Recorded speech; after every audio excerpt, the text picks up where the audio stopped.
যোগার জাতীয় স্তরের আবারও বড় সাফল্য পেল ঊনকোটি জেলার কুমারঘাট ফটিকরায়ের যোগ শিক্ষা কেন্দ্রের আশ্রফ যোগ সেন্টারের ছাত্রছাত্রীরা। এই মাসের 21 ও 22 সেপ্টেম্বর অসমের করিমগঞ্জে অনুষ্ঠিত হয় ন্যাশনাল যোগাসন স্পোর্টস চ্যাম্পিয়নশিপ।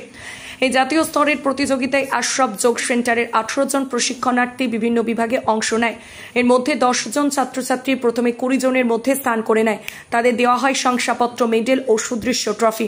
এই খবর জানিয়েছেন আশ্রফ যোগ সেন্টারের প্রশিক্ষক। বলেন, ঊনকোটি জেলা, উত্তর ত্রিপুরা জেলায় 8টি আশ্রফ যোগ সেন্টারে রয়েছে ওনাদের।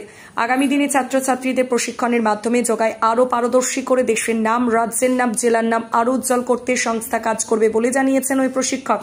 ফটিকরাই থেকে বিকাশ কপালির রিপোর্ট। কোথায় বাড়ি?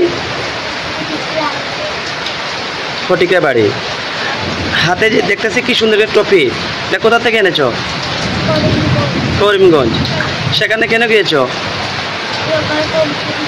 যোগাসন কম্পিটিশনে। তুমি কোন সেন্টারে তুমি ইয়ে করো, প্র্যাকটিস করো?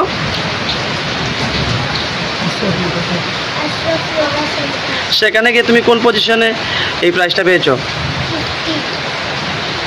50। আচ্ছা, তো আগামী দিনে এ ধরনের পার্টিসিপেন্টগুলোতে তুমি অংশ নিবে? এর জন্য কি প্র্যাকটিস করছো?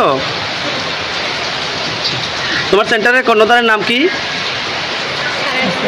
স্যারের নাম? স্যারের নাম কি তোমার যে প্র্যাকটিস করায়? আশ্রফ স্যার।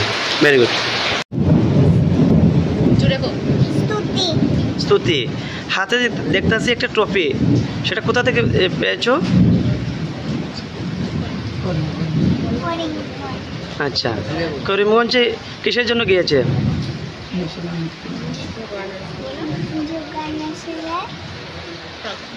আচ্ছা, যোগা কম্পিটিশনে গিয়েছিলেন?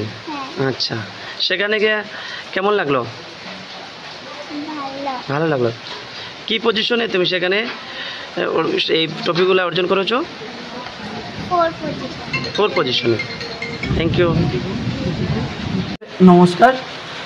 আজকে আমরা একটা বিশেষ উদ্দেশ্যে আপনাদের সামনে আসা, যেটা হচ্ছে আশ্রফ যোগা সেন্টার থেকে আমরা ত্রিপুরার হয়ে বহিরাজ্যে আসাম করিমগঞ্জে ভারত যোগা স্পোর্টস চ্যাম্পিয়নশিপ 21 এবং 22 2 দিন অনুষ্ঠিত হয়।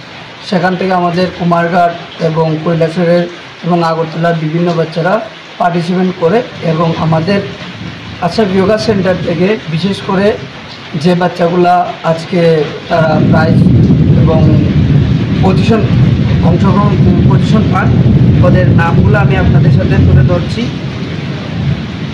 যিনি হচ্ছেন স্তুতি সাহা, গ্রুপ এ, উনি 4th পজিশন অর্জন করেছেন, এবং আদ্রিয়ান দে, গ্রুপ এ গ্রুপে উনি 15